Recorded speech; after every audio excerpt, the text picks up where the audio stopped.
Apa bedanya dilindungi dengan menghargai gitu. Tentunya kalau mau tahu lebih jelas kita harus baca dulu. Apakah sudah dibaca kan belum tahu. Oke ya, kita mulai saja perkuliahan ini. Yang sakit semoga sehat. Mari sama-sama membaca basmalah. Bismillahirrahmanirrahim. Mbak Naga kalau nggak bisa ngomong diam aja. Kalau nggak bisa apa namanya nggak bisa bersuara akhirnya jadi beban, nggak usah menjelaskan. Nanti dibacakan Salman. Silakan Salman baca surat dulu, 2 ayat dari surat yang dipilih. Sudah ditunjuk belum? Silakan Saudari Siti Rahayu atau Budi Chandra. Oke, silakan. Putri Ini Nopian. kuliah terakhir. Putri. Sepertinya Chandra udah siap banget itu. Siapa? Ya, Putri Nopianti silakan. Ya. Chandra. Hah? Ya, Siapa Chandra. yang disuruh baca? Putri Nopianti. Udah langsung, Chan. Ya, Chan. Berapa 2 ayat aja ya, Bu ya? 2 ayat aja. A'udzu billahi minasyaitonir rajim. Bismillahirrahmanirrahim. وبشر الذين آمنوا وعملوا الصالحات أن لهم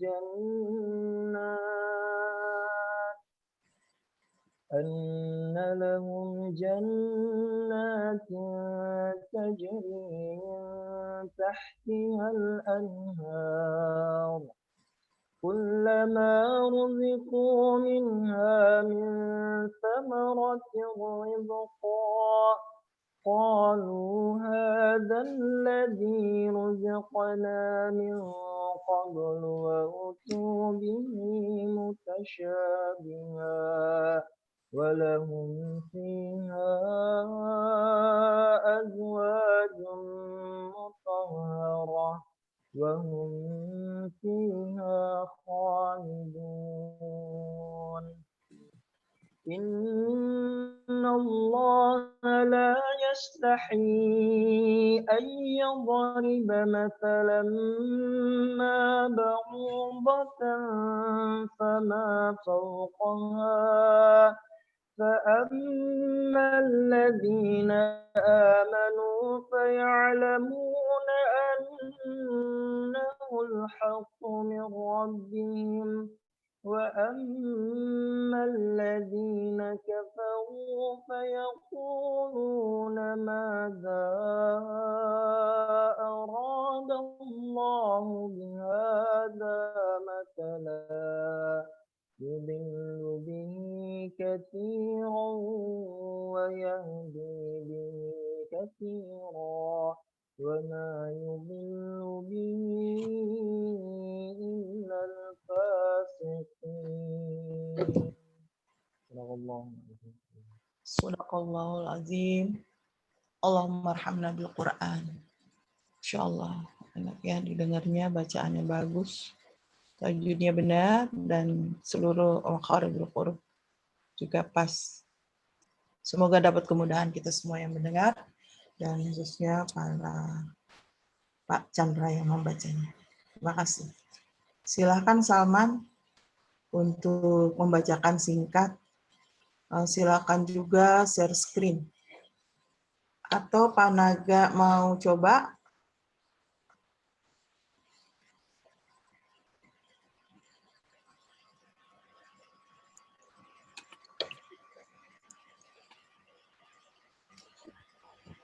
Kayaknya belum kuat nih, Bu. Iya, Salman aja. Ya, baik. Salman. Nanti dari yang dipresentasikan, dibacakan 2 pertanyaan dari masing-masing. Kalau semua bertanya berarti 1 pertanyaan. Silakan Salman. Ya, baik. Bismillahirrahmanirrahim. Langsung aja, Bu ya. Iya. Untuk pengembangan profesi guru di kelompok 10 membahas seputar pelindungan dan penghargaan. terhadap guru. Adapun pemakalah pertama Saudara Agung Santoso dan yang kedua Saudara Naga Kunadi. Adapun pengertian perlindungan dan penghargaan guru. Menurut KBBI, perlindungan artinya tempat berlindung, hal atau perbuatan memperlindungi. Sedangkan penghargaan artinya perbuatan menghargai atau penghormatan, sehingga dari kedua definisi kata di atas, makna penghargaan dan perlindungan menurut penulis adalah suatu penghargaan yang diberikan kepada guru, baik materi maupun non-materi, dan kegiatan melindungi guru dari hal-hal tertentu yang menyebabkan kegiatan guru dalam beraktivitas keguruannya tidak terganggu.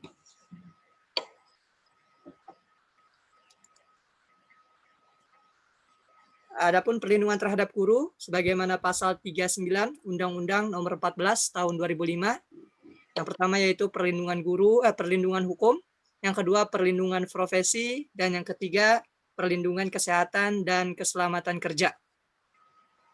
Dan yang keempat yaitu perlindungan hak atas kekayaan intelektual. Adapun rinciannya, yang pertama yaitu perlindungan hukum. Sehingga semua guru harus dilindungi secara hukum dari segala tindakan semena-mena dari hal-hal yang berpotensi menimpanya, terutama dari pihak-pihak yang tidak bertanggung jawab. Perlindungan hukum dimaksud meliputi perlindungan yang muncul akibat tindakan dari peserta didik.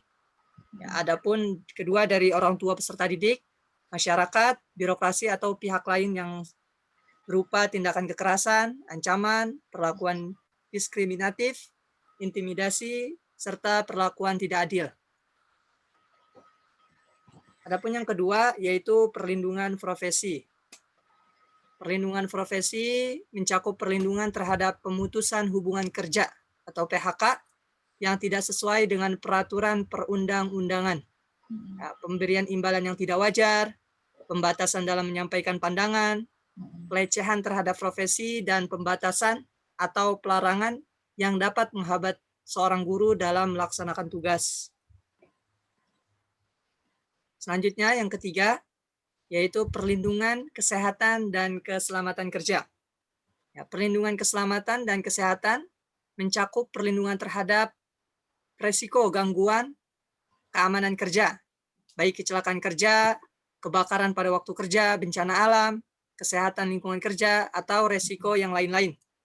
Beberapa hal yang penting terkait dengan perlindungan keselamatan dan kesehatan kerja, yaitu termasuk ke dalam rasa aman bagi seorang guru dalam bertugas, yaitu yang A, hak memperoleh rasa aman dan jaminan keselamatan dalam melaksanakan tugas, harus mampu diwujudkan oleh pengelola satuan pendidikan formal, pemerintah atau pemerintah daerah. Adapun yang kedua, rasa aman dalam melaksanakan tugas. Yang C, keselamatan dalam menjalankan tugas. Kemudian terbebas dari tindakan risiko gangguan keamanan kerja, baik dari peserta didik, orang tua peserta didik, masyarakat, birokrasi, ataupun pihak-pihak yang lain.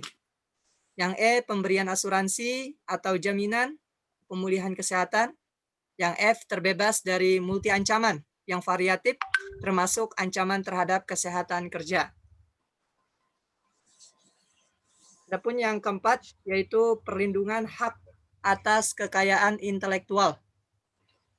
Bagi guru, perlindungan hakikatnya mencakup dapat mencakup hak cipta atas penulisan buku. Adapun yang kedua, hak cipta atas makalah, hak cipta atas karangan ilmiah, hak cipta atas hasil penelitian, hasil penciptaan, serta hasil seni maupun penemuan dalam bidang pengetahuan, teknologi, seni, serta lain-lainnya. Adapun yang terakhir yaitu hak paten atas hasil karya teknologi, sehingga seringkali karya-karya guru terabaikan, di mana karya beliau seakan-akan menjadi makhluk yang tidak bertuan, atau tidak dapat berpotensi, atau tidak terdapat potensi untuk itu. Oleh karenanya, di masa depan pemahaman guru terhadap haki ini harus dipertajam. hakikat intelektual, hak atas. Adapun penghargaan terhadap guru. Tentu sebagai tenaga profesional, guru memiliki hak yang sama, yaitu mendapatkan penghargaan. Penghargaan diberikan kepada guru yang berprestasi, ya, berprestasi luar biasa tentunya, serta berdedikasi luar biasa atau tugas di daerah khusus. Penghargaan kepada guru dapat diberikan pada tingkat satuan pendidikan, desa atau kelurahan, kemudian kecamatan, lebih tinggi lagi kabupaten atau kota, provinsi, nasional, bahkan internasional. Ya, penghargaan itu tentu ya, jenisnya itu beragam. Di sini seperti Satya Lencana, tanda jasa, bintang jasa, kenaikan pangkat istimewa, finansial, piagam, jabatan fungsional, struktural, bintang jasa pendidikan, atau penghargaan-penghargaan dalam bentuk yang lain sebagaimana di dalam undang-undang yang ada. Nah, kemudian apa manfaat dengan adanya penghargaan bagi seorang guru? Yang pertama yaitu memberikan informasi, karena penghargaan dapat menarik perhatian personil, individu, dan memberi informasi atau mengingatkan mereka tentang pentingnya sesuatu yang diberi penghargaan dibandingkan dengan hal-hal yang lain. Yang kedua yaitu memberikan motivasi. Penghargaan juga meningkatkan motivasi terhadap kinerja, ya, sehingga membantu seseorang atau personil dalam memutuskan bagaimana mereka mengalokasikan waktu dan usaha mereka. Baik, cukup. Ya. Ini dua hal penting ya yang harus didiskusikan. Terima kasih Salman. Antara perlindungan dan penghargaan, dua hal yang sama penting untuk profesi guru. Karena kita guru, maka mengacunya kepada undang-undang guru. Kalau profesi lain, mengacunya kepada undang-undang kode etik, misalkan dokter, berarti undang-undang kedokteran, ya, berdasarkan sumpah kedokteran. Kalau guru, mengacu kepada Undang-Undang Guru Nomor 14 Tahun 2005, yang sering kita bahas bahwa ini juga lahir dari Undang-Undang Sistem Pendidikan Nasional Nomor 20 Tahun 2003. Ya, jadi Undang-Undang Guru itu mengikat seluruh guru terhadap perlindungannya, penghargaannya, kompetensinya, bagaimana kualifikasinya, itu ada di dalam Undang-Undang Guru dan Dosen Nomor 14 Tahun 2005. Karena ini bagian terkecil, artinya komponen, salah satu komponen dari standar pendidikan, di mana ada Badan Standar Nasional Pendidikan di dalam Undang-Undang Sistem Pendidikan Nasional, salah satu standar pendidikan di dalamnya kan ada guru, yang disebut dengan pendidik. Salah satu standar pendidikan kan pendidik dan tenaga kependidikan. Maka standar inilah yang kemudian harus ada regulasinya, ada aturannya. Aturan ini ada di dalam undang-undang yang disebutkan dan ada di makalah yang Panaga dan timnya buat. Bagus, ini perlu diketahui oleh semua guru kalau di sini adalah calon guru, bahkan sudah ada yang jadi guru, tentunya harus mengacu kepada undang-undang ini. Salah satu dari ketentuan undang-undang ini adalah kita nggak bisa menafikan, nggak bisa melupakan bahwa yang namanya guru adalah harus sarjana strata 1. Baru bisa disebut guru. Saya ulang, yang disebut guru berdasarkan kode etik ini adalah orang yang lulusannya sarjana. Kalau belum sarjana, belum bisa disebut guru. Sekalipun pengalaman mengajarnya 20 tahun, gitu. Tidak bisa disebut guru berdasarkan undang-undang. Ya, kalau pernah kita bahas di dalam sertifikasi guru, ketika ada guru yang mengajar 25 tahun, katakan guru-guru kita kan udah lebih awal menjadi guru, dia mengajar tapi tidak S1, Undang-Undang Lahir kan tahun 2005, itu diekivalensikan namanya. Jangan nanti guru kita yang sudah hebat, yang sudah mendidik, mengajar kita, memberikan pengetahuan sampai seperti ini dianggap bukan guru. Bukan itu maksudnya. Ya, di dalam undang-undang guru itu pun setiap guru yang punya pengalaman mengajar 25 tahun, karena undang-undang ini lahir 2005, dia bisa diekivalensikan sama dengan guru-guru yang S1, sarjana strata 1. Dengan begitu dia juga diberikan perlindungan dan penghargaan. Bagaimana bentuk perlindungan dan penghargaannya sama? Namanya ekivalen itu artinya sama. Ekivalen, berarti dia sudah masa kerjanya 25 tahun. Kalau kita kira-kira umur 60 kali ya. Dapat penghargaan dia yang diekivalensikan, dapat perlindungan dia yang diekivalensikan. Namun setelah dia diberikan penghargaan yang tadi disebutkan, ada penghargaan material maupun non-material. 5 tahun setelah itu, dia hanya menikmati 5 tahun. 65 tahun pensiun. Kalau udah pensiun, putus tuh semua perlindungan dan penghargaan bagi guru. Beda dengan karyawan BI. Ayo, siapa yang jadi karyawan BI di sini? Karyawan Bank Indonesia, selama dia hidup, itu ditanggung oleh negara. Asal dia tidak menikah lagi. Katakan, dia menjadi karyawan Bank Indonesia. Suaminya meninggal gitu kan, kawin lagi dengan pengusaha yang lebih kaya gitu. Nah itu putus dari tanggungan Bank Indonesia. Kalau guru enggak, kalau udah pensiun ya tutup, putus, hanya tinggal gajinya 80%. Ini kan kita berbicara tentang guru PNS. Guru itu dari sisi penghargaan dan perlindungan ada 3. Yang pertama adalah guru PNS. Guru PNS. Yang kedua adalah guru bukan PNS. Yang ketiga, guru honorer. Guru PNS, guru bukan PNS, guru honorer. Guru PNS yang pertama, guru yang seluruh aktivitas dan remunerasinya, gajinya lah gitu, ditanggung oleh pemerintah. Yang kedua, guru bukan PNS. Guru bukan PNS ini hanya diberikan gaji pokoknya dari pemerintah dalam segi bantuan kepada guru di swasta. Contoh, Pak Chandra punya sekolah MI, Madrasah Ibtidaiyah. Bapak Chandra swasta nih sekolahnya. Beberapa guru ikut kualifikasi menjadi guru bukan PNS. Itu berdasarkan KMA, keputusan Menteri Agama, diberikan 1 bulan gaji sama dengan masa kerjanya. Jadi kalau guru-guru Pak Chandra di MI swasta itu digaji 3 juta, dari Kementerian Agama disupport lagi 3 juta. Nah ini guru yang kedua, guru bukan PNS. Sekarang yang ketiga, guru honorer. Guru honorer adalah guru bantu yang sifatnya diberikan oleh misalkan negeri. Negeri, jika ada guru honorer, tidak dibebankan oleh pemerintah, tapi dari uang subsidi, uang bantuan. Dari mana uang bantuan? Kas. Sejak tahun 2008 sudah tidak ada lagi guru honorer ya di negeri. Sekarang bagaimana yang di swasta?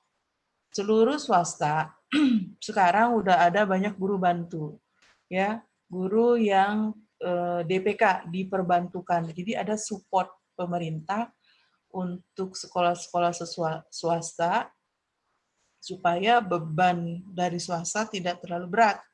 Berarti kalau ada 4 guru yang dibantu oleh pemerintah, katakan DPK di tempat instansi itu, ini tidak usah diberi gaji lagi oleh sekolah yang swasta. Hanya diberi penghargaan. Tadi yang disebutkan oleh Saman. Karena penghargaan itu bentuknya adalah bisa dalam bentuk material maupun non-material. Ya, ada juga yang memang dalam hal ini swasta tetap memberikan bukan gapoknya atau gaji pokoknya, hanya diberikan tunjangan fungsional. Inilah kalau kita bicara tentang penghargaan. Antara perlindungan dengan penghargaan, seluruh profesi ini udah harus ada undang-undangnya. Kenapa demikian? Setiap profesi itu kan dilindungi oleh keorganisasian profesi yang ada. Minggu lalu kita membahas tentang keorganisasian profesi. Salah satu adanya kita mengikuti atau terlibat berkontribusi di dalam anggota sebuah profesi, dalam hal ini misalkan PGRI, kita diberikan perlindungan dan penghargaan dalam hal itu. Ya, perlindungannya tadi sudah disebutkan, ada 4, diingatkan kembali. Yang pertama adalah perlindungan terhadap hukum. Nah, kalau berdasarkan Undang-Undang Dasar 45 bahwa seluruh warga negara Indonesia kan dilindungi secara hukum kan, hukum berpendapat, misalkan kita salah ngomong, itu juga kan dilindungi gitu. Semua orang, kalau ini negara hukum, tanpa profesi pun dia dilindungi secara hukum. Ya, tapi terkadang hukum ini hanya berat sebelah ya, tumpul ke bawah, tajam ke atas. Baru-baru ini kan ada anak pembesar kan, narkoba, wah itu kalau mau diusut gampang itu. Nah ini nggak adil jadinya ya. Itu antara teori dengan praktek memang terkadang baina sama wasumur. Orang kan baina sama wal art. Jadi sumur itu kan di dalamnya lagi art gitu kan. Ardun kan di tanah gitu. Tapi kan baina sama wasumur. Digali lagi sumur kita kan 30 meter ke bawah kan. Nggak ada 30 meter kurang, air nggak ada masuk. Apalagi Jakarta, hidup di Jakarta, susah banget air. Kalau cuma 14 meter, berebut dengan tetangga yang 40 meter. Oleh karena itu, seluruh profesi, terutama kita, jangan khawatir. Ada badan hukum yang melindungi kita. Itu perlindungan secara hukum. Makanya perlindungan hukum. Yang kedua, perlindungan profesi. Kita pernah membahas juga bahwa sebuah pekerjaan bisa disebut profesi kalau kita punya kode etik gitu. Salah satunya dalam kode etik itu, tadi kan perlindungan profesi. Sebuah pekerjaan yang bisa disebut itu sebagai profesi adalah kalau dia punya kode etik. 7 tandanya adalah punya kode etik. Nah, kode etik inilah yang mengikat kita. Ya, selain kita dilindungi, ya kita harusnya mengikuti kode etik itu. Kalau enggak kita mengikuti kode etik itu, berarti kita melanggar hukum. Pada saat kita melanggar hukum, ya kita enggak diberikan perlindungan secara hukum. Contoh, belum S1, tapi kok bisa dapat sertifikasi ya? Itu gimana jalurnya? Gitu. Belum S1, kok bisa ngajar ya? Itu gimana jadinya? Itu kan melanggar hukum. Bagaimana mau dilindungi secara hukum, kitanya sendiri melanggar hukum itu. Dan itu masih banyak loh. Di beberapa sekolah-sekolah tertentu, ya satuan pendidikan itu mulai SD, SMP, SMA, perguruan tinggi. Satuan pendidikan SD, banyak sekali guru yang belum S1. Padahal undang-undang ini udah mengikat sejak 2005. Kalau di awal kuliah saya buatkan milestone. Milestone itu semacam alur yang awal lahir undang-undang ini 2005. Sekarang kan udah hampir 16 tahun. Masa nggak kepikir sih sebelumnya selama 16 tahun ini harus ada perubahan gitu. Teman-teman sekalian yang sekarang semester 4 berarti kan udah melek mata, ya udah melakukan literasi teknologi, literasi numerik, literasi media, literasi humanis, bahwa kalau kita mau masuk ke dalam sebuah profesi, ikuti kode etiknya, supaya kita dilindungi secara profesi. Apa kode etiknya? S1. Itu udah nggak bisa ditawar itu. Udah sebuah keniscayaan. Mau profesi lain itu kembalinya ke Undang-Undang Tenaga Kerja. Dalam Undang-Undang Tenaga Kerja, seluruh pekerjaan harus dipegang oleh sarjana. Di Jepang itu, tukang bersihin toilet itu sarjana. Kita hina sekali kalau sarjana tuh bersihin toilet, ngelap office boy, office boy itu lulusan SD. Anda bisa bayangkan deh, lulusan SD bahkan nggak sekolah, bekerja untuk urusan kebersihan. Mana dia mengerti kebersihan anak SD?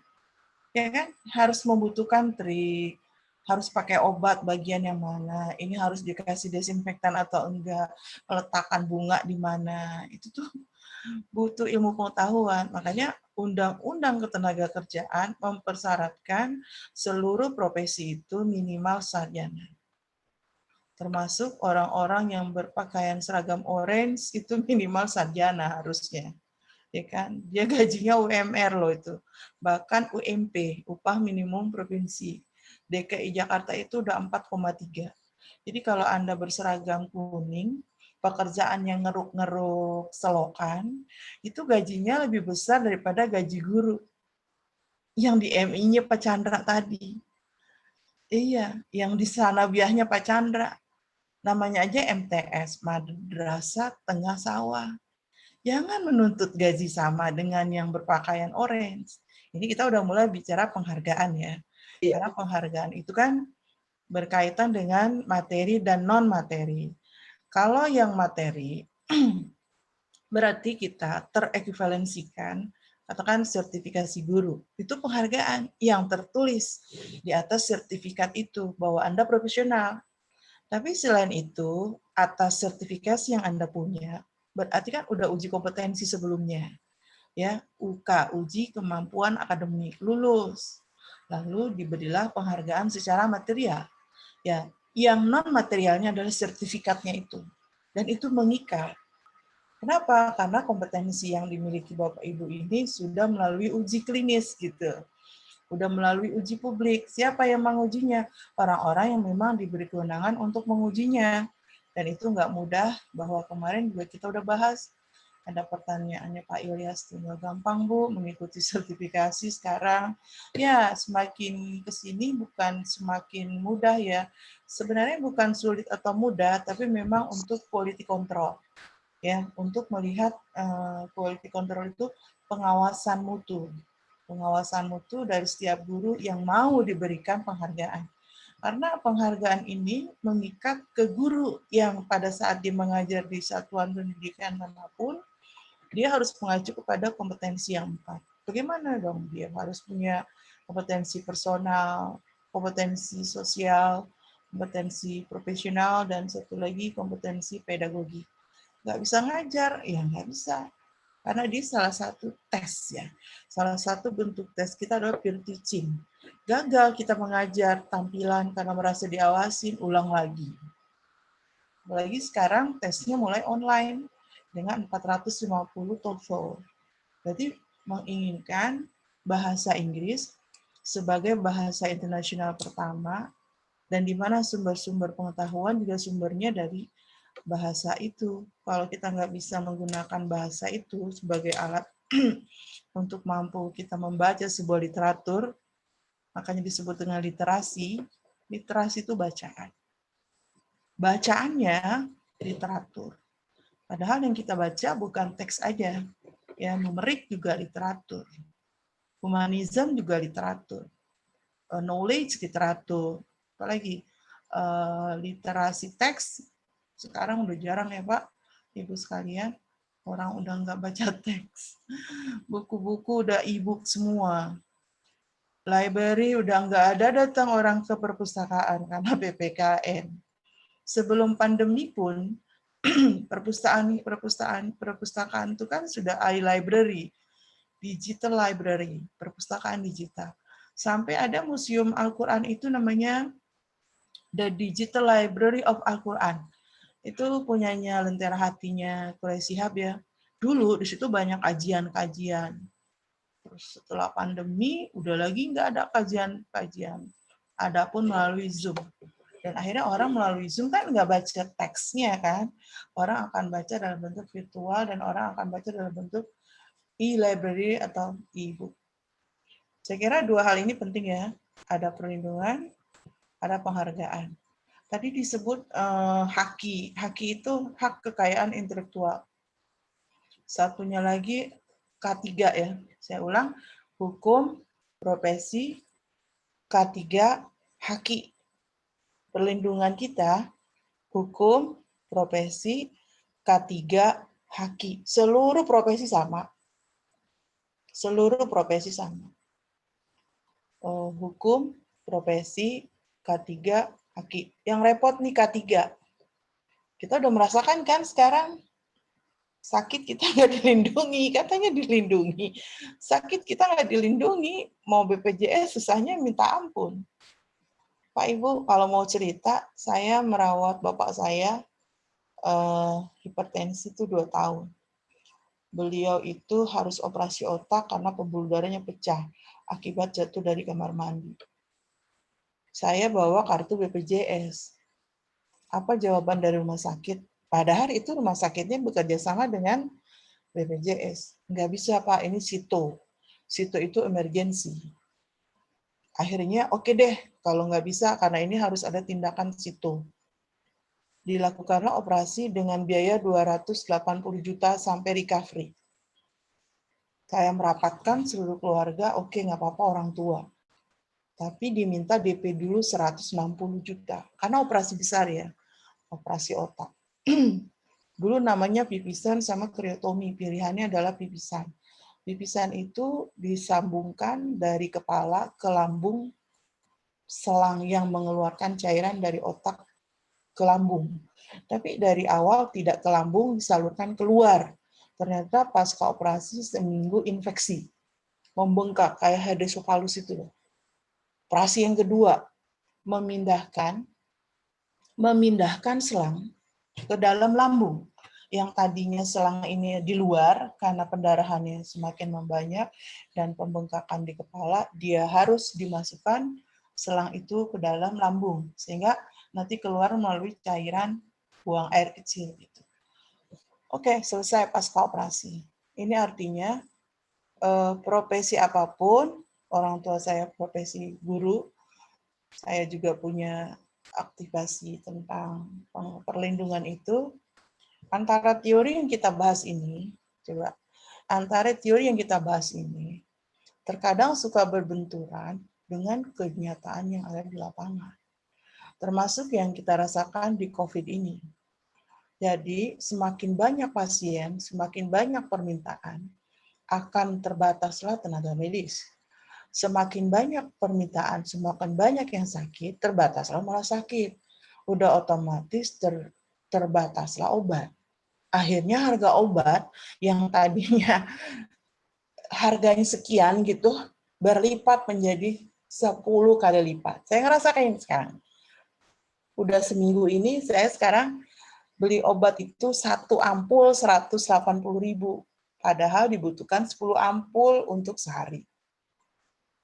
Masya Allah. Artinya kita nggak bisa memanfaatkan perlindungan itu dengan teori yang kita bahas. Tinggal lihat keadaan. Makanya ketentuan yang diambil PPKM, ketentuan yang diambil nanti lockdown itu meminimalisir. Bagaimana orang-orang yang nggak punya pekerjaan profesi dengan undang-undang yang dilindungi, coba? Pedagang siapa yang lindungi, coba? PKL siapa yang melindungi mereka? Coba, terbayang nggak sih oleh kita? Ada beberapa keluarga, komunitas masyarakat di sana, dia tidak termasuk yang sedang kita bahas. Oke deh, jawabannya Allah yang lindungi, gitu. Oke, Allah yang dilindungi, tapi kan matematika dunia juga walatan sanasibaka minad dunya. Walatan sanasibaka minad dunya. Enggak bisa juga kita mengabaikan kebutuhan kita di dunia, termasuk adalah menjaga kesehatan. Makanya mahal sekali ya yang namanya kesehatan, karena perlindungan seutuhnya kita enggak bisa dapatkan sekalipun kita profesinya guru, seperti yang dibahas ini. Karena permintaannya lebih banyak daripada yang ditawarkan. Jadi udah banyak utang kita. Negara mikirin utang, kita juga mikirin utang kan, sana kemari demi kesehatan. Jadi memang kesehatan nomor 1, baru kemudian yang lainnya. Saya mau nyinggung sedikit sebelum ada pertanyaan ya. Udah kepikir belum pertanyaan? Udah belum? Yo, Insyaallah, Bu. lagi asik dengerin. Lagi asik dengerin saya ngomong, apalagi bingung dengerin saya bicara. Lagi asik, Bu. Lagi asik. Realita. Benar lagi asik. Jangan-jangan lagi bingung lagi. Semakin pusing ya dengan dunia ini kan. Kalau nggak mau pusing, jangan hidup di dunia.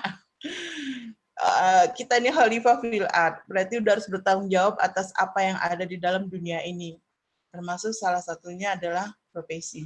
Oke ya, sebelum Anda berdiskusi dengan saya, pertanyaan pasti udah siap. Saya mau menyinggung sedikit tentang K3. Ini nyambung dari penjelasan saya tadi. K3 itu keselamatan dan kesehatan kerja. Keselamatan dan kesehatan kerja. Kalau ada guru di mana dia bekerja di satuan pendidikan tertentu, celakanya di dalam sekolah, celakanya ya, misalkan dia tiba-tiba pingsan, sakit jantung, pingsan di sekolah, itu yang tanggung sekolah sampai dia sembuh. Berarti kalau dia PNS, berarti kan sekolah tinggal reimburse ke pemerintah gitu.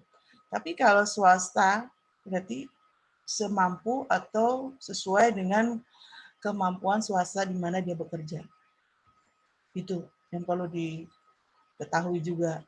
Tapi kalau jatuh atau penyakit itu muncul bukan akibat di mana dia jatuh, di rumah atau di mana, sekolah memberikan hanya sebagai bentuk kebijakan.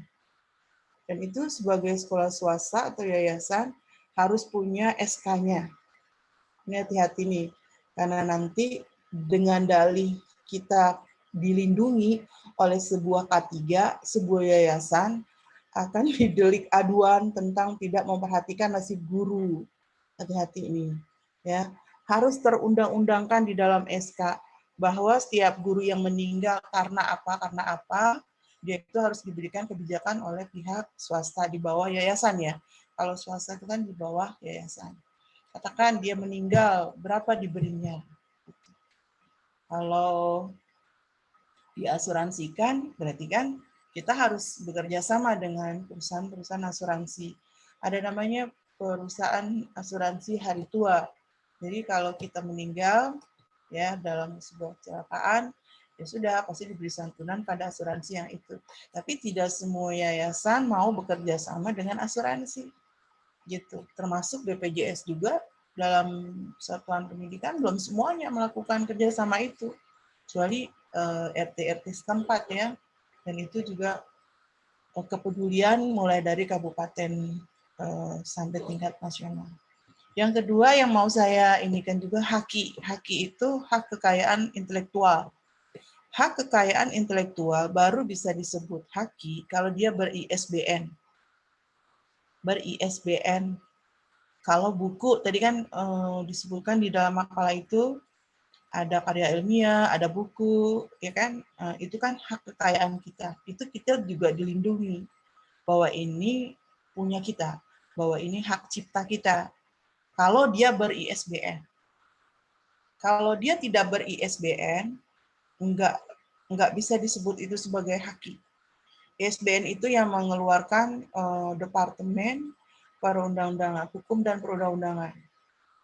Departemen Hukum dan Perundang-undangan dikelola di Perpustakaan Nasional. Jadi kita datang ke Perpustakaan Nasional di Salemba itu, bahwa saya punya karya sebuah buku. Apa yang diminta? Yang pertama adalah naskah akademiknya. Katakan Pak Naga punya buku 260 eksemplar, judulnya tentang Islam Orientalis misalnya, atau pendidikan masa depan, atau Merdeka Belajar. Jadilah sebuah buku. Yang diminta oleh Perpustakaan Nasional melalui Departemen Hukum dan Perundang-undangan itu adalah naskah soft copy-nya untuk direview dulu oleh tim editor. Jika layak, sesuai dengan pasaran, gitu, kebutuhan akan pasar, gitu. Buku ini kan bisa laku menjadi bestseller kalau ada tim reviewernya. Yang kali ini ada editor. Oke, jalan, masuk, bisa keluarlah ISBN. Cepat kok keluar ISBN itu. Jadi ISBN itu nomor yang dikeluarkan oleh hukum dan perundang-undangan melalui Perpustakaan Nasional yang membuat buku itu menjadi hak kita dan tidak sama nomornya dengan buku-buku lain. Gitu. Jadi kalau ada orang yang mengklaim itu buku kita diklaim oleh orang, tidak ber-ISBN nggak bisa dilindungi. Ini kan bicara perlindungan kan, nggak bisa dilindungi, nggak ada ISBN-nya. Ini kan punya saya, enak aja ganti nama. Ini Salman main ganti aja namanya Salman, tinggal covernya diganti, isinya 260 halaman punya Panaga gitu, nggak bisa begitu. Karena tidak ada ISBN-nya. Tapi kalau ada ISBN-nya itu semua jelas. Kalau jurnal, ISSN. Kalau buku, ISBN. Nah, sama yang mengeluarkan juga itu. Dengan demikian, hak kekayaan intelektual pun dilindungi ya. Artinya profesi kita ini sampai 4 ini pun dilindungi. Secara hukum, secara profesi, secara kesehatan dan keselamatan kerja, dan satu lagi hak kekayaan intelektual. Bagi guru yang punya produk-produk itu tuh harus cepat dilaporkan. Biasanya yang mengurus ini oleh admin. Sekarang kan banyak tuh pembelajaran berbasis TIK di-upload di YouTube. Itu juga haki. Tapi dalam bentuk virtual, dalam bentuk online, dalam bentuk soft copy. Dan akhirnya orang bisa menikmati. Dari mana orang bisa menikmati? Dari viewers, dari subscriber gitu ya. Wah, subscribe-nya banyak. Orang nonton mulu. Misalnya nih, Pak Chandra atau Siti Dahria buat sebuah misalkan tips gitu. Tips belajar cepat. Tips belajar cepat bahasa Arab. Itu viewernya banyak banget tuh. Pengen tahu ya belajar bahasa Arab yang cepat tuh kayak apa. Lalu di-upload. Salah satu bentuk kita mau ngupload adalah punya channel YouTube. Kalau nggak punya channel YouTube, ya nggak bisa. Numpang dah sama adiknya, sama ponakannya. Silakan aja numpang. Mending buat sendiri. Sehingga nanti kita dilindungi akan hak kekayaan intelektual itu. Saya kira itu, karena sekarang sudah media digital, hak kekayaan intelektual itu harus mengikuti zamannya. Ya, dulu cetak, sekarang ya virtual. Dulu cetak, sekarang media-media yang bisa kita lihat secara maya gitu ya, di luar sana melalui cloud gitu. Semoga kita bisa dilindungi dengan teori-teori yang ada dan dapat memberikan kontribusi besar juga buat dunia pendidikan. Ini kan potret pendidikan saat ini memang sedang carut marut ya, apalagi ada pandemi, lost learning udah muncul di mana-mana. Lost learning itu kehilangan hak-hak belajar anak, sehingga ada anak yang harus dibimbing hilang hak belajarnya. Karena nggak semua anak bisa belajar sendiri. Mastery learning itu belajar tuntas sendiri, nggak semua anak. Kecuali kampus. Makanya kampus kan nggak disebut anak. Kampus nggak disebut siswa, ya Panaga ya. Anak itu adalah siswa atau peserta didik. Tapi kalau kampus, mahanya anak.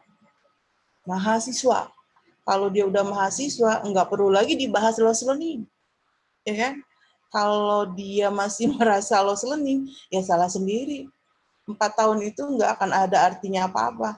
Tahun 2020, dia kuliah, nggak pernah ketemu dosennya. Nggak pernah ketemu dosennya pakai sepatu apa. Nggak pernah ketemu dosennya kalau sepatunya 38 atau 40. Ya kan? Dia hanya bisa muka. Nah, dengan begini, mahasiswa juga harusnya punya kemauan untuk belajar sendiri atau master learning. Belajar sendiri sampai tuntas, jangan menanti dosen yang menjelaskan. Udah mulai ketemu pertanyaan? Dari saya cukup. Silakan berdiskusi. Ada yang mau tanya? Gimana teman-teman, ada yang mau ditanyakan dari pemaparan Bu Maria Ulfa? Silakan disampaikan. Any question? Ini keenakan dengerin saya ngomong nih, akhirnya pertanyaannya hilang dah. Bu, saya mau coba bertanya dong, Bu. Silakan. Kalau yang apa? Yang tadi haki itu loh, Bu. Jadi saya pernah tuh, Bu, ada lagi kita diskusi sesama guru. Jadi ada kasus tuh gini Bu, ternyata ngurus haki itu ya maksudnya yang tadi Ibu bilang itu agak rumit gitu Bu. Terkadang iya, terkadang di permasalahannya ngurus hakinya itu yang agak rumit gitu. Soalnya pernah teman saya, tapi ini bukan buku sih, tapi dia kayak franchise gitu Bu. Jadi kayak Oke. dia punya usaha gitu. Dia punya usaha. Nah, dia salahnya nggak ngurus haki nih, tapi ada orang yang lihat usahanya dia bagus nih, terus dia banyak resellernya, tapi dia nggak kepikiran ke haki karena dia pernah nyoba ke haki itu Iya. sudah repot. Jadi dia tuh justru Suaranya mengecil, Bu. ngurus hakinya itu di tengah jalan gitu Bu. Jadi dia nggak diterusin, dia pikir udahlah repot kata dia gitu. Muter-muter ke sini. Jadi mohon maaf malah keluar uang banyak, bayar ini gitu. Jadi Ya. banyak peraturannya itu yang agak-agak susah gitu. Akhirnya Ya.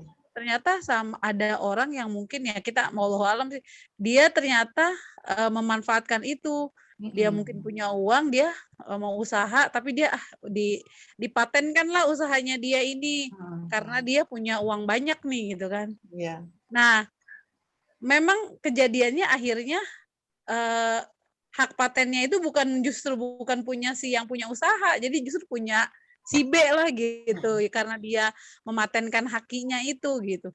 Nah, yang saya tanyakan itu kenapa hakinya itu pengurusan hakinya itu dipersulit gitu Bu. Jadi kan kadang orang yang misalnya punya kayak mungkin punya kemampuan gitu kan, punya sesuatu yang bagus, tapi pada saat pengurusan hakinya itu berbelit-belit. Nah, itu kadang sih Bu yang bikin orang jadi males gitu, belum apa-apa udah males deh kalau berurusan sama gitu. Mau kalau berurusan dengan si asib, apalagi di sistem kepemerintahan lah gitu kan. Itu agak-agak berbelit-belit gitu Bu. Apalagi kecuali kalau mungkin kalau dia maaf misalnya dia uangnya ada, punya link, itu yang permasalahannya yang sering sih kalau menurut saya kayak gitu Bu. Oke. Baik, saya jawab nih. Ini pelaku sejarah ya, berarti korban atau apapun itu. Dan banyak. Malaysia saja mengklaim rendang haknya mereka. Rendang, makanan rendang. Padahal tuh Padang, Sumatera Barat. Rendang aja macam-macam, ada Solo, Payakumbuh, ya kan, Bukit Tinggi beda-beda dan rasanya beda-beda. Kalau Solo lebih hitam, sampai kering banget. Bawa berkat haji sampai balik haji nggak basi gitu. Ya, artinya kalau yang ditanyakan tadi dalam bentuk produk. Jadi sebuah usaha itu menghasilkan dua bagian. Ada dalam bentuk produk jasa, ada dalam bentuk produk barang. Saya ulang, sebuah usaha itu outputnya kan ada dua, satu jasa, satu barang. Kedua-duanya ini hasil produksi kan. Kita ini nanti menghasilkan produksi jasa. Ya. Kalau yang tadi Ibu tanyakan menghasilkan produksi barang, katakan begitu. Merek sepatu Nike ini bukan produk jasa, tapi barang, kelihatan. Kalau jasa, guru, ini nggak kelihatan nih. Kita ngajar, produknya apa? Karakter building. Dan dia nggak bisa sehari membentuk karakter jadi kayak kita bikin sepatu. Nggak bisa. Makanya guru itu perlu sustainable. Sustainable itu keberlangsungan untuk mengkarakterin orang, membuild karakter orang. Kenapa sih mengajar tema-tema beriman, toleransi, demokrasi, tanggung jawab? Kan itu nanti yang kita ajar ya ke anak. Produksinya, proses produksinya bukan barang, tapi jasa. Dengan begitu, long term memory. Long term memory untuk memori ingatan jangka panjang. Tapi dibentuk dalam keseharian yang habit tadi.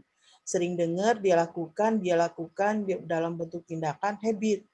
Mengkarakter, itulah yang kita sebut dengan karakter building. Kalau yang produk atau jasa, barang dihasilkan Kita bisa lihat, katakan makanan, atau tadi saya menyebutkan sepatu. Ini Bu, kalau untuk mengurus ini bisa kita hire orang. Nggak bisa sendiri kita urus, kita harus hire orang. Makanya banyak orang-orang yang membantu mengurus perizinan jasa. Kayak misalkan SIM. Kita kalau ngantri ngurusin, susah banget ya. Ya udah pakai jasa orang aja, plus 400.000. Aduh, lama banget ngurus paspor. Pakai jasa orang. Lama tuh. Bayarnya sama kan, segitu kan. Kalau online 320. Tapi karena ada orang lain yang ngurusin, ya kita nambah 100 atau 150. Nggak apa-apa, itu namanya kita meng-hire orang.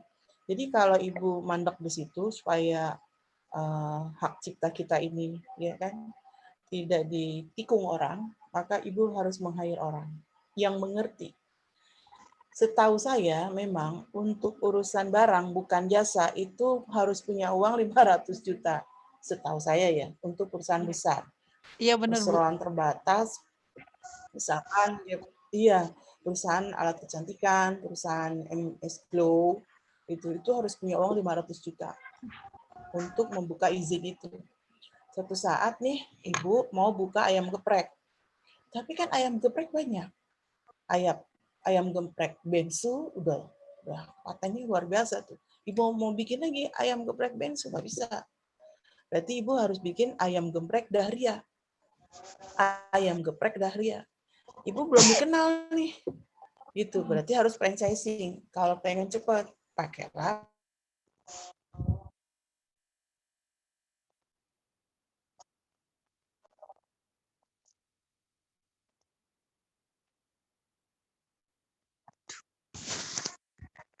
meng-hire orang pun tidak ada masalah. Pengalaman saya buat buku tentang pendidikan lanjut usia ya, itu kerjasama dengan Kementerian Agama dan itu gampang-gampang aja karena kita meng-hire orang. Ada orang yang bisa kita suruh. Kalau untuk produk barang bukan jasa itu memang membutuhkan uang yang nggak sedikit. Salah satunya adalah perizinan. Buka kafe di mana itu tuh juga nggak mudah ya, nggak gampang. Dan iya betul kata Ibu tadi.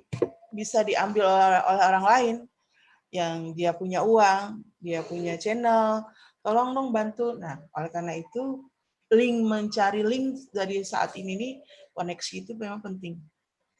Koneksi itu penting. Tapi tidak memudah-mudahkan segala urusan ya. Arosi wal murtasi benar. Tetap fondasi kita punya, fondasi kita ada. Contoh gini lagi. Kita mengurus sertifikat tanah. Oke. Kita mau mengurus sertifikat tanah. Itu nggak gampang loh. Nggak gampang. Dan itu biayanya juga ratusan juta. Kita mau bikin misalkan sebuah bangunan IMB, surat IMB. Itu ada online, bayarnya murah kok. 350.000. Tapi harus jelas sertifikatnya. IMB itu harus ada sertifikat tanah. Sertifikat tanah kita nggak punya. Berarti kan urus sertifikat tanahnya dulu kan, baru bisa ngurus IMB. Kita mau bangun mau bangun rumah 200 meter, di tanah 600 meter. Mengurus IMB harus punya sertifikat tanah yang 600 meter. Gitu loh. Berarti kita harus sertifikatnya dulu kita urus. Sementara ngurus sertifikat itu harus ada orang agraria yang mengukur dan lain-lain. Dan itu ada yang online. Kalau memang online bisa kita lakukan tanpa meng-hire orang, nggak ada masalah. Dan itu dilindungi secara hukum. Saya kira itu mungkin kurang jelas jawabannya. Dengan kurang jelas Anda bisa berdiskusi lebih dalam sama ahlinya. Ahlinya siapa dalam hal ini? Nanti orang yang buka izin usaha tanyanya, kamu testimoni ya, testimoni itu penting. Kamu punya usaha restoran ini, gimana tuh ngurus perizinannya? Masya Allah Bu, 10 tahun baru keluar izinnya gitu. Karena kalau izinnya nggak keluar, ini bisa dirubuhin oleh Satpol PP. Ini nggak gampang loh, buka kafe-kafe begitu. Kalau PKL, pedagang kaki lima, yang kalau sore buka, malam tutup lagi gitu kan. Jam 5 buka, jam 12 tutup, siang nggak ada gitu. Itu yang nggak perlu perizinan. Tapi kalau dia udah bermerek, ada gedungnya gitu, pangsa pasarnya jelas, tempat strategis, lah iya, asetnya udah mulai terhitung, pasti ratusan juta diminta. Kelihatannya ini apa efek samping dari profesi guru. Ya, jangan sampai nanti melupakan profesi yang utama. Profesi utama kita guru. Efek samping profesi guru apa? Gojek boleh, yang enggak perlu perizinan. Kalau ibu-ibu, bimbel, bikin bimbel. Ya, jiwa entertain ini memang harus ada. Entrepreneurship itu memang harus terbangun. Kan kita udah belajar di semester berapa ya kemarin? Semester 2 ya? Atau belum belajar ya? Di Kewirausahaan. semester 5 nanti Bu, Semester kewirausahaan. 5 Bu nanti Bu, Ya. kewirausahaan. Oke, carilah entrepreneur yang sejurus dengan bidang kita. Yang enggak butuh perizinan ratusan juta, kecuali kita kaya. Gitu. Raffi Ahmad tuh, boleh tuh kayak Raffi Ahmad. Ya, dia nggak kuliah juga sebegitu kayanya. Anda bisa lihat pernyataan Menteri Pendidikan dan Kebudayaan yang mengatakan bahwa kuliah nggak penting. Hati-hati ya. Kalau mendengar sebuah podcast, mendengar sebuah informasi, kok ada ya suatu statement yang mengatakan kuliah tidak penting. Kuliah tidak penting. Coba gitu kan. Apa yang salah nih kuliah nggak penting gitu. Padahal undang-undangnya bilang harus S1. Nggak kuliah, ya nggak dapat apa-apa. Maksudnya bukan itu pesannya. Kuliah penting, tapi harus terbangun jiwa entrepreneurnya. Jangan stuck di situ aja. Berarti kalau jadi guru, tetap dia mentransfer ilmu, membentuk karakter, tapi jangan lupa, kita juga punya sisi-sisi lain yang dimana jiwa entrepreneur terus terbangun. Contoh pertanyaan Bu Daria tadi. Jadi kalau kita sanggup punya ide-ide kreatif, misalnya nih, menciptakan strategi belajar apa yang membuat orang bisa lebih mudah belajar, ya kan? Artinya ambillah sebuah entrepreneur yang dekat dengan profesi kita, yang dekat. Jualan jilbab bisa nggak? Bisa, karena kita kan pakai jilbab. Gitu. Kalau ayam geprek bisa nggak? Bisa aja. Bisa aja, tapi jauh dengan profesi kita gitu, dan butuh perizinan pula kan, ratusan juta gitu. Oh, yang paling dekat tuh online, dagang online, jualan sajadah, jualan mukena, itu juga salah satu bentuk dari jiwa entrepreneur. Saya kira itu ya, Ibu Dahria.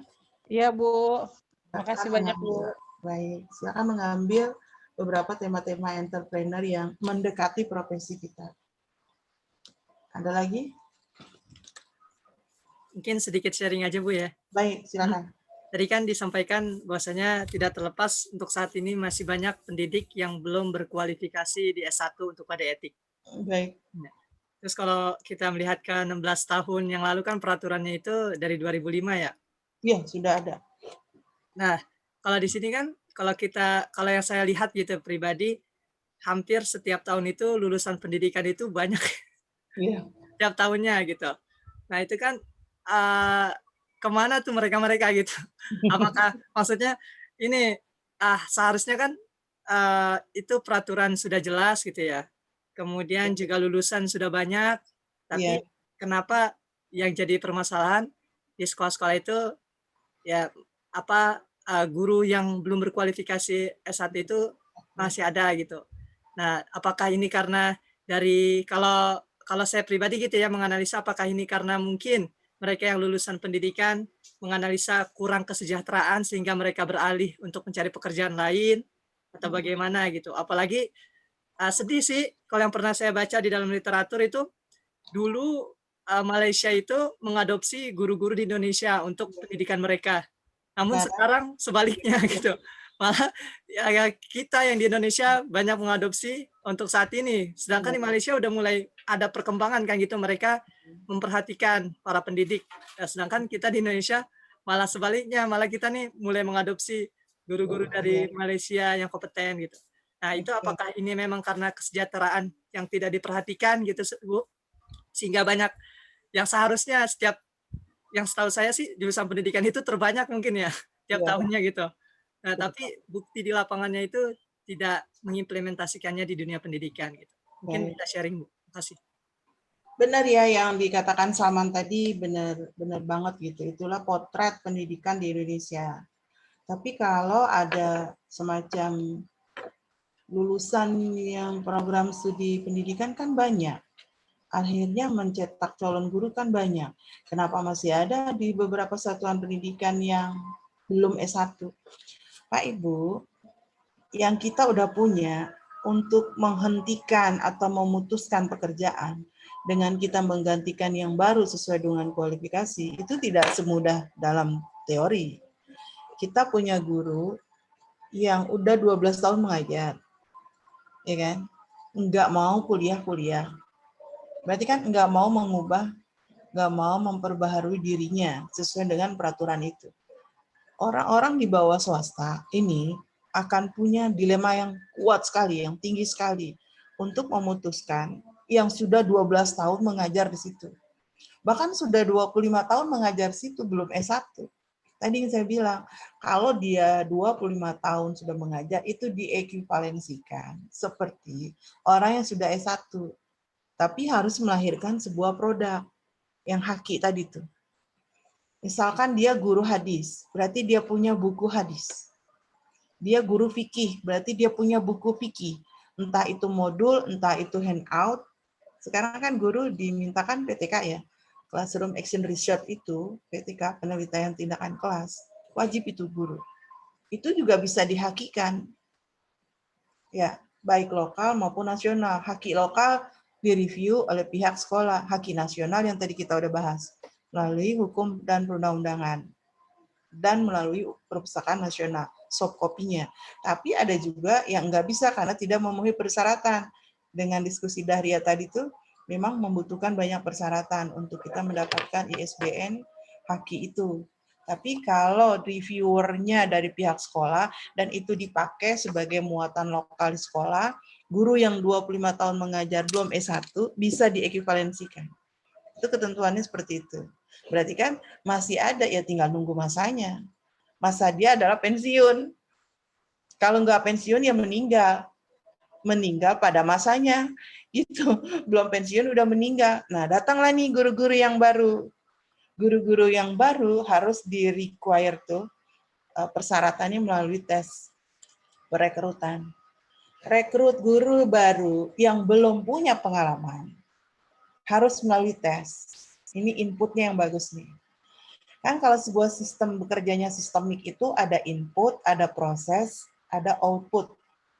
Dalam sebuah pekerjaan yang baik, pekerjaan itu adalah sistemik, di mana ada input, ada proses, ada output. Katakan dalam sebuah lembaga atau institusi pendidikan, mau mengambil guru, ya inputnya harus benar nih, ya dites. Ya kan? Ya mau narik guru harus require-nya persyaratannya terpenuhi. Melalui apa? Melalui tes. Tes administrasi satu, yang kedua tes UK, uji kompetensi akademik. Anda punya sekolah Salman, sekolahnya International Global School.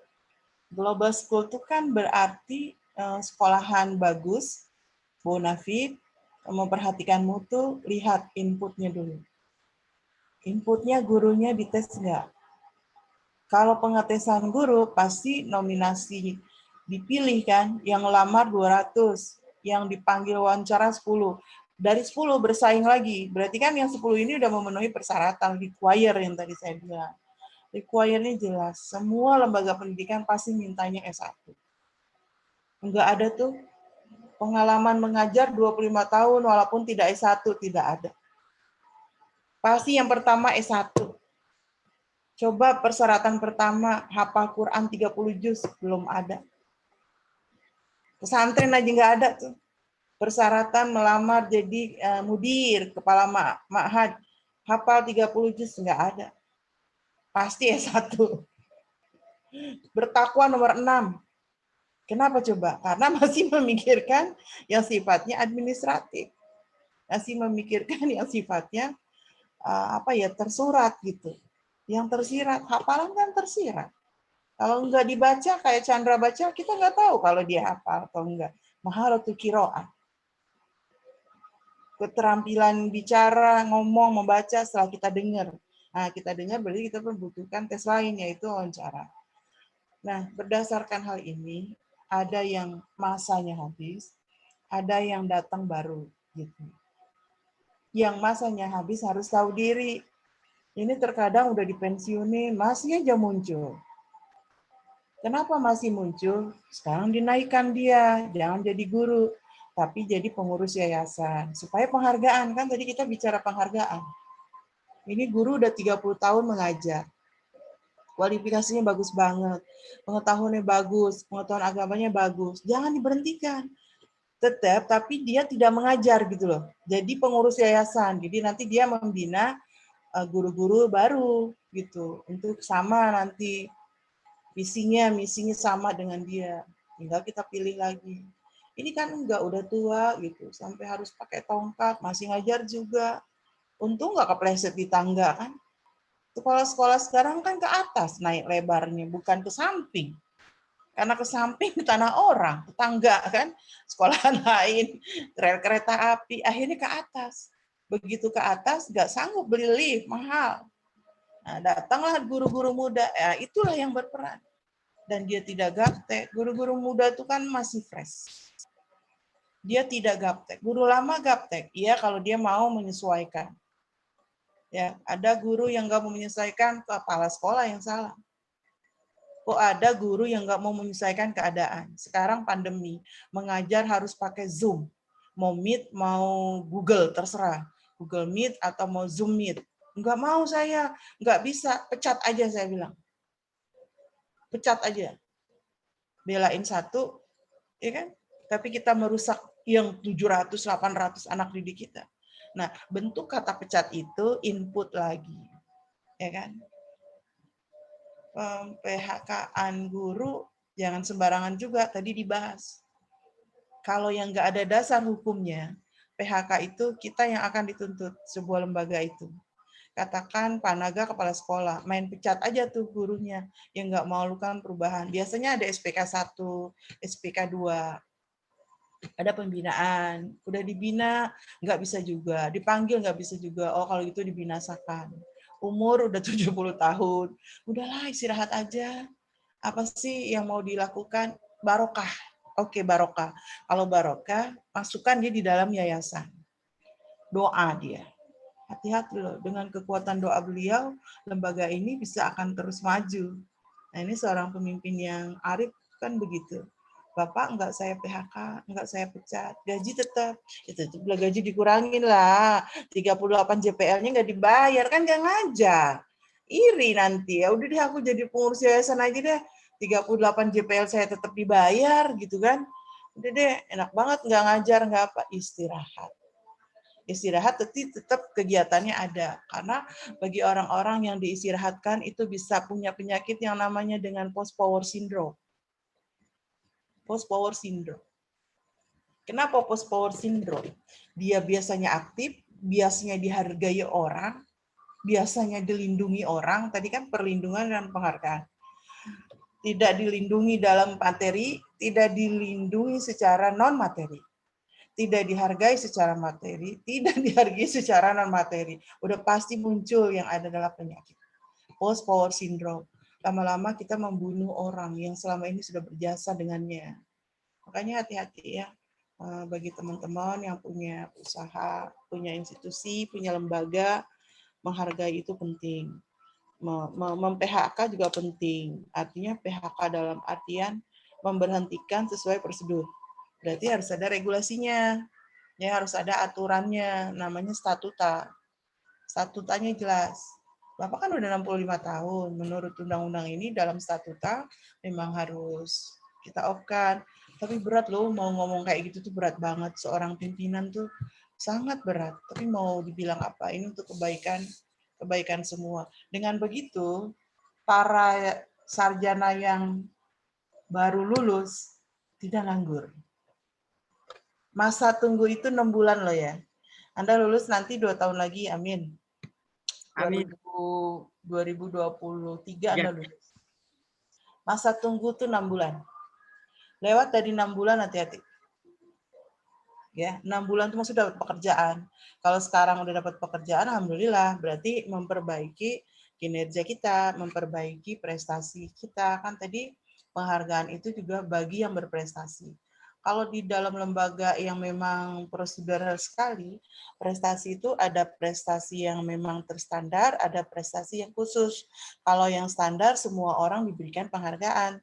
Kalau yang khusus, tidak semua orang punya prestasi itu. Contoh, dia punya AP, dia punya alat permainan edukatif. Dia bikin, akhirnya dipakai oleh sekolah itu. Itu harus diberikan penghargaan dalam bentuk materi. Karena dia punya keterampilan khusus, prestasi khusus, dia harus diberi per bulan. Tabelnya nanti akan beda tuh. Ya, tabelnya Salman banyak banget tuh.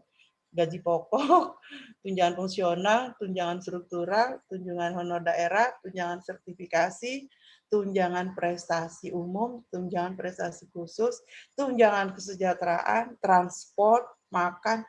Bingung kita ngitung gajinya Salman tuh. Nah, artinya apa? Itu sebuah penghargaan. Karena tadi bicaranya ada materi dan ada yang non-materi. Jangan menuntut penghargaan baik non-materi dan materi kalau kewajiban kita belum kita bentuk dari sekarang. Kalau kewajiban kita sebagai pendidik belum kita ubah dari sekarang. Kuliah adalah salah satu media saja.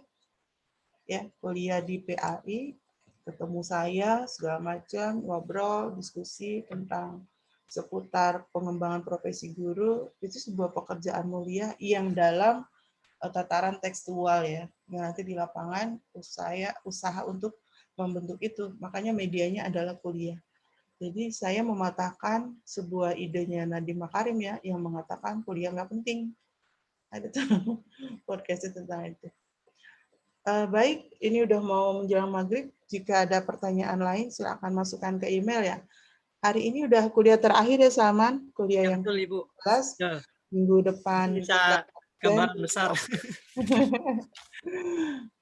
Kelas tetap absen, nanti saya kasih tahu Salman. Sekarang pertemuan ke-14 absennya.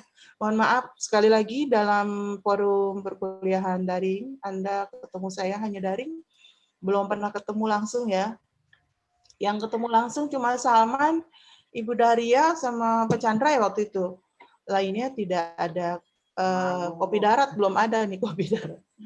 Yang jelas pertemuan ini adalah pertemuan yang kita sama-sama cari berkahnya, sama-sama belajar, dan saya mohon maaf atas segala apa yang kita lakukan di dalam forum kuliah ini, dan saya sudah memaafkan semua teman-teman.